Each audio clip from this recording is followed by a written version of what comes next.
La première édition de l'atelier des réflexions de la GED, Jeunesse Espoir de demain, a vécu le vendredi 19 juin 2020 sur la problématique de la jeunesse estudiantine. Jeunesse estudiantine face aux défis de l'ère de l'entrepreneuriat, c'est la thématique de ces assises à Kinshasa, Ngaliema.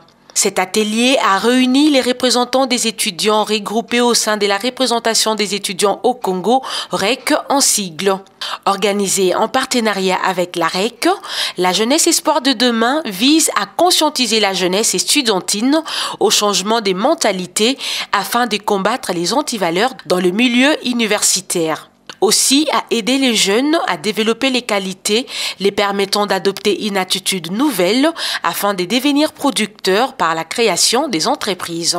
Au total, 7 intervenants ont pris la parole dans le but de pousser les participants sur les enjeux qui tourmentent la jeunesse congolaise en général et estudiantine en particulier. Le premier Lionel Kikobia, coordonnateur adjoint du forum, a présenté d'une manière succincte la vision de la GED, mais également des objectifs poursuivis par cette dernière. La GED, rappelons-les, milite pour le changement de mentalité de la jeunesse d'une part et d'autre part sa prise de conscience, les tout en vue de l'amener à quitter la zone des simples consommateurs à celle des producteurs. Bref, l'autoprise en charge pour combattre la pauvreté, le chômage, la délinquance et autres actes d'extrémisme. Faire sortir la jeunesse de l'inconscience, de l'immaturité et de tous les autres maux qui le rongent. Dans ces buts, il poursuit les objectifs suivants. 1. Donner aux jeunes des formations adéquates en matière du développement de potentiel que Dieu a accordé à l'être humain et dans le leadership. Deuxièmement, organiser des ateliers d'animation, de forums de réflexion, de conférences, de soirées culturelles, de sensibilisation de la jeunesse à la prise de conscience. Troisièmement, organiser des formations d'entrepreneuriat, permettre aux jeunes de devenir de producteurs et non de simples consommateurs. Quatrièmement, créer une plateforme d'échange d'expériences entre la jeunesse du monde entier, dénommée Leader or Winner, qui signifie dirigeant des vainqueurs. Monsieur Gilles Kimpama, expert en banque et finances, s'est appesanti sur les éléments qui déstabilisent la jeunesse dans le cadre de l'éducation et de l'inclusion financière, tandem de l'entrepreneuriat. Il a en outre amené les participants à comprendre le vrai sens de l'entrepreneuriat, socle du développement durable du continent africain et de la République démocratique du Congo en particulier. Les besoins aujourd'hui d'utilisation des M-Pesa, c'est quoi? C'est juste Tindelanga Zoa. Mais nous, dans notre cadre, nous réfléchissons maintenant pour créer encore un autre besoin d'utilisation des M-Pesa. Raison pour laquelle vous allez voir aujourd'hui, même les histoires de concerts chrétiens avec M-Pesa, Bissot. C'est-à-dire la personne qui a reçu M-Pesa peut avoir encore un autre besoin d'utilisation de M-Pesa. Tu achètes les billets, tu vends des syllabus dans les universités par M-Pesa. Alors ça, je ne fais pas dans ma maison avec mes enfants, c'est avec la jeunesse. J'ai un cadre de réflexion, j'ai un cadre de stratégie. Notre majorité, nous pouvons aussi la créer par ce genre d'activité.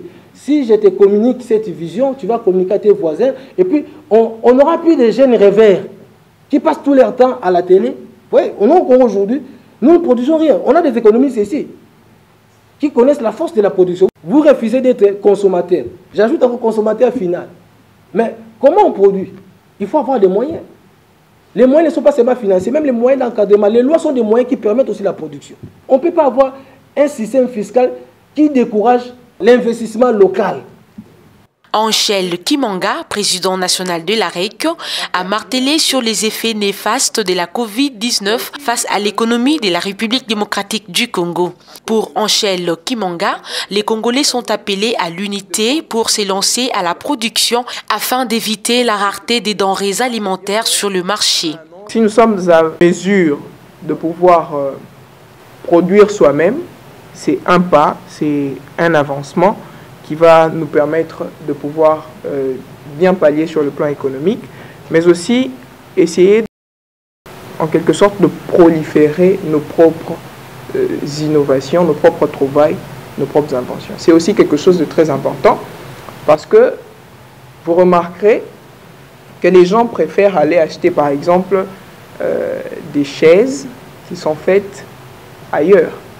Tout simplement parce que nous ne produisons pas cela nous-mêmes. Parce que si nous sommes en mesure de produire cela nous-mêmes, cela va nous faire gagner un pas sur le plan économique. Nous allons économiser. Nous allons faire circuler notre monnaie à l'interne et nous allons donner moins d'importance. En tout cas, la prépondérance entre notre monnaie et le dollar, c'est ça vraiment le but.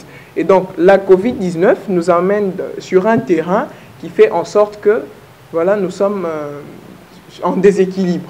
Nous sommes en déséquilibre justement parce que nous n'arrivons pas à produire suffisamment nous-mêmes.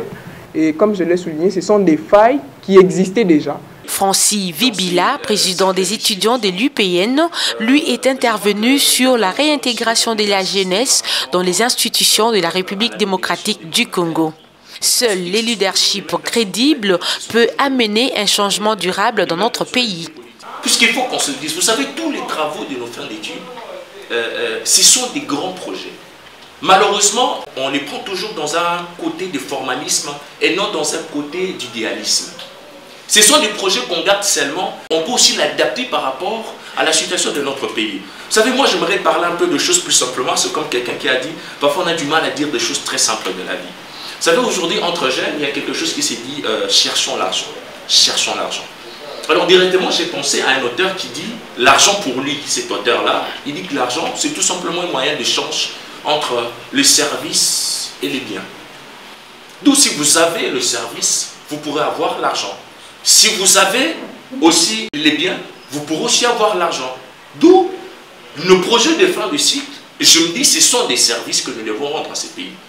Et si nous adaptons ces services par rapport à la réalité de notre pays, c'est de cette façon-là que nous allons aussi répondre à certains problèmes de notre pays. Cinquième à prendre la parole, Perside Liandia, ministre du genre de la REC, a pour sa part planché sur bâtir son avenir sur les fondements solides. Le changement de mentalité, a-t-elle dit, est un élément incontournable pour réveiller le roi qui dort en nous. Sans la vision, on ne peut pas construire un avenir parce que la grandeur de notre action est déterminée par la grandeur de notre vision. Donc nous devons avoir une vision assez grande pour essayer à construire un avenir meilleur, un avenir solide. Personne d'entre nous va vivre dans la saleté. Comment est-ce que nous allons arriver à changer tout cela? Il y a des changements de mentalité, oui. Il faut aussi que nous puissions changer de la mentalité pour arriver à construire un avenir solide, pas seulement en RDC, mais aussi pour nous. Comme j'aime bien le dire, ensemble bâtissons un avenir solide. En anglais, c'est Together, let's build future. Rigen Kitenge, vice-président de la représentation des étudiants au Congo, a exposé sur les thèmes le gouvernement et la jeunesse. Pour lui, seules les autorités compétentes peuvent garantir un avenir meilleur à la jeunesse. C'est aussi elles, les autorités donc, qui doivent restaurer la confiance de la jeunesse afin de l'amener à défendre l'intérêt national. Les autorités, a insisté Rigen Kitenge, devraient inculquer la politique d'incubation à la jeunesse. Aujourd'hui, il y a une forte défaillance sur une collaboration étroite entre les organismes, bien évidemment la GED et autres, avec le gouvernement, par les truchements de ces ministères. Aujourd'hui, il y a vraiment une défaillance sur les coachings, le counseling, l'accompagnement, l'encadrement de la jeunesse. Ça, c'est indiscutable. Dans mes recherches, j'ai souligné les contextes socio-économiques. Le contexte socio-économique est teinté par une pauvreté notoire. Les jeunes sont pauvres, la population est pauvre. Et en plus de cela, une crise d'emploi salarié et salariable selon les conditions du nombre de travail. Une autre problématique, le contexte politico-administratif, qui traduit l'absence d'une politique favorable à l'émergence des jeunes. C'est difficile. Vous êtes jeune, vous venez pour chercher de l'emploi, on vous demande vous avez quelle expérience professionnelle? C'est bizarre. Pour conclure, le président administrateur général, l'hôte de cet atelier, a coaché les participants sur un élément crucial, à savoir, devenez ce que vous devriez être. Claude Dimanier a ramené les délégués des différentes institutions universitaires à comprendre que réussir dans la vie, c'est question de la volonté. Il faut développer les qualités qui attirent la réussite plutôt que de la chercher, a renchéri le président administrateur général de la GED. Une autre personne a dit vivre est la chose la plus rare au monde. J'aimerais poser la question à tous les leaders qui sont ici sur place. Le président, les coordonnateurs, les éminents, le ministre que vous êtes. Êtes-vous en train de vivre ou vous êtes en train d'exister? Parce qu'il y a la différence entre vivre et exister. Mais vivre est la chose la plus rare. Beaucoup de gens ne vivent pas, mais ils existent. Il y a la différence entre vivre et exister. Comment? Vivre, c'est réaliser des choses. Vivre, c'est produire. Vivre, c'est maximiser votre potentiel. Vivre, c'est accomplir son souhait. Vivre, c'est influencer son entourage. Vivre, c'est réaliser quelque chose. Tu te réveilles le matin, tu sais ce que tu dois faire. Mais beaucoup de gens, surtout les jeunes aujourd'hui, ils sont des parlementaires debout. Ils n'ont rien à tête. Ils ne savent quoi faire, que dire dans la société. Ils sont en train de contacter ou non. On entend les pousser des caméras. On attend lorsque les caméras va débourser cet argent, comme ça nous on va bénéficier de cela. On attend lorsqu'un tel va faire cela. Vous attendrez longtemps et vous mourrez pauvre. Et à la fin, quand tu es chrétien, on chantera combattant jusqu'à la mort. On va t'enterrer comme ça. C'est ça les gens.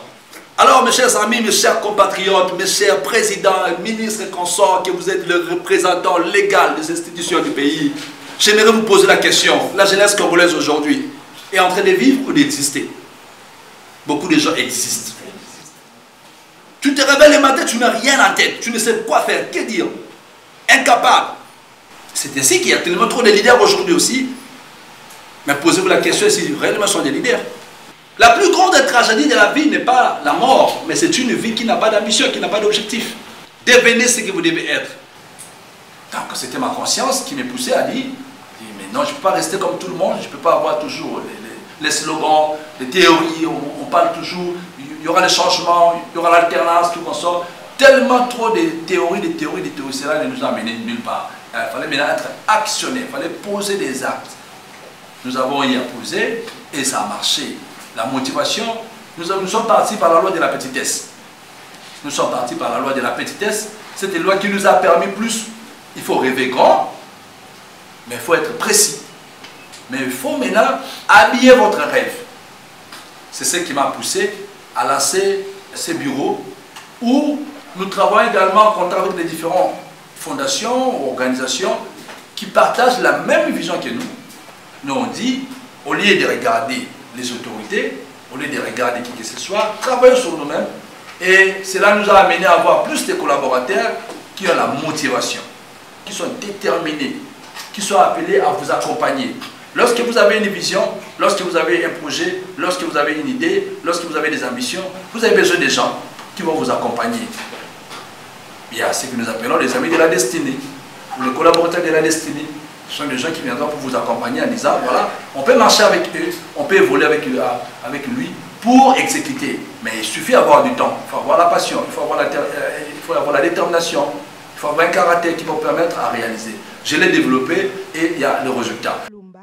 Par ailleurs, un moment d'échange et de débat a suivi, le tout pour l'élaboration d'un comité de partenariat entre la GED et la REC, lequel partenariat a été cimenté pour aider les jeunes à quitter la zone des simples consommateurs à celle des producteurs, de l'informel au formel et de la création des entreprises. J'ai beaucoup apprécié, car je n'ai même pas vu le temps passer, C'était très intéressant d'être ensemble avec la jeunesse, de réfléchir comment nous pouvons sortir de la zone de J'ai l'honneur et passer à l'entrepreneuriat. J'ai beaucoup apprécié et en tout cas, j'aimerais que ces genres d'initiatives ou des activités puissent se pondre partout, en tout cas en RDC, que cela ne se limite pas seulement avec la représentation des étudiants du Congo, qu'on puisse vraiment faire le lobbying en fait, de la jeunesse, de l'entrepreneuriat, parce que c'était même le sujet, le mot-clé de notre atelier, l'entrepreneuriat. En tout cas, j'encourage et j'appelle à la jeunesse congolaise de penser à entreprendre, à faire d'eux-mêmes le chef et non d'être le serviteur des autres. La jeunesse, c'est l'espoir de demain. Et demain se construit aujourd'hui. Donc, il nous incite vraiment à ce que nous, jeunes, nous puissions devenir producteurs. Nous quittons dans la zone de grands consommateurs pour devenir producteurs.